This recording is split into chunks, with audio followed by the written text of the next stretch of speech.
Урматтуу мекендештерим, дүйнөлүк коомчулук менен бирге биз дагы коронавируска каршы күрөшүү үчүн орчунду сыноого туш келдик. Тилекке каршы биздин өлкөбүздө да бул илдетти жуктурган адамдар аныкталды. Мындай кырдаалда мамлекеттин эң башкы милдети жалпы элибиздин саламаттыгын сактоо. Азыркы учурда өлкөдөгү медициналык кырдаал толук бойдон көзөмөлдө турат. Дарыгерлерибиз тиешелүү даярлыктан өткөн. Бул илдеттен кандай дарылоо керектигин билишет. Учурда мамлекеттик органдардын, жергиликтүү бийликтин жана элдин чогуу аракети талап кылынат. Мен баарыңыздарды тартипти катуу сактоого чакырам. Бүгүн жалпы коомдун саламаттыгы үчүн ар бир жаран, ар бир ата-эне жооптуу. Ар бир үй бүлө өздүк гигиенанын талаптарын толук аткарышы абзел. Зарылдыгы жок болсо, үйдөн чыкпай, башкалар менен жолугууну максималдуу кыскартуу зарыл. Оорунун биринчи белгилери пайда болгон учурда алгач эч жакка барбастан телефон аркылуу врачка кайрылуу керек.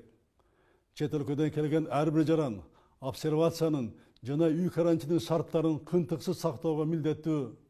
Айрым адамдардын бул талаптарын чегинен чыгуу аракеттерине кескин түрдө бөгөт коюлат. Ар кандай жыйындарды, оюн зоок иштерди, тойлорду, мааракелерди токтотуп туруу зарыл. Мектептерде окутуу убактылуу токтотулду. Жогорку окуу жайлары аралыкта окутууга өткөрүлдү. Чек аралар, өткөрүү пункттары, аэропорттор катуу кайтарылган тартип менен иштеп жатат. Коомдук тартипти сактоо, өлкөнүн аймагына кирип чыгуу иштери күчөтүлгөн тартипке которулду. Урматтуу мекендештерим, азык-түлүктүн, дары-дармектин жана медициналык буюмдардын запасы жетиштүү.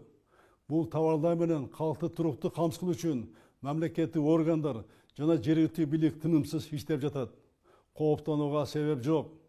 Бүгүнкү кырдаалга өтө жоопкерчилик менен мамиле кылуу керек. Дүрбөлөң салууга, коомдун тынчтыгын бузууга аракет кылгандар, чайкоочулук кылам дегендер, тамак аштын жана дары-дармектин баасын негизсиз көтөргөндөр көз жазымда калбайт. Тиешелүү жоопкерчилигин тартат.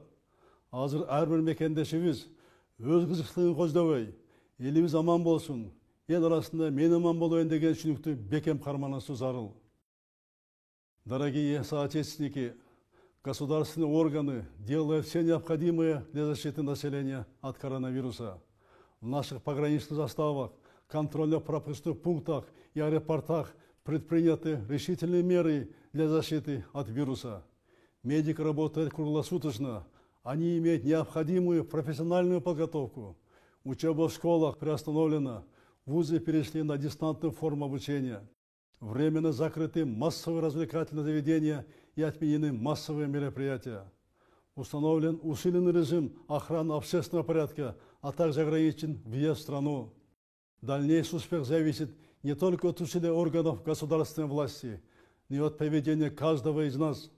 Призываю вас не поддаваться панике, соблюдать все меры предосторожности.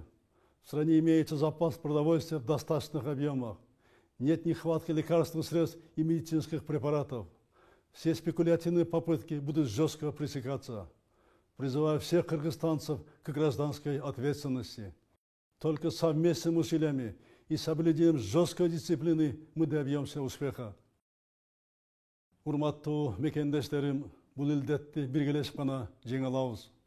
Баарыбыз тең аракетибизди бир максатка бириктирип, белгиленген шарттарды так аткарууубуз абзел. Ар бир адам жарандык жоопкерчиликти сезип, өзүнүн туура журум-турум аркылуу бул күрөшкө салым кошкондо гана ийгиликке жетебиз. Бир билек болуп түрүлүп, бир муштум болуп түлүп, бирге аракет кылуу талап кылган сыноо келди. Ата-бабаларыбыз сабырдуулук менен нече кыйынчылыктарды жеңип келген. Кудай буйруса, бул сыноодон да адамдык сапатыбызга, улуттук ар-намысыбызга шек келтирбей, абийирлик менен өтөбүз. Жараткан Кудайым өзү колдоп, элибизде аманчылык, жергебизде тынчтык болсун.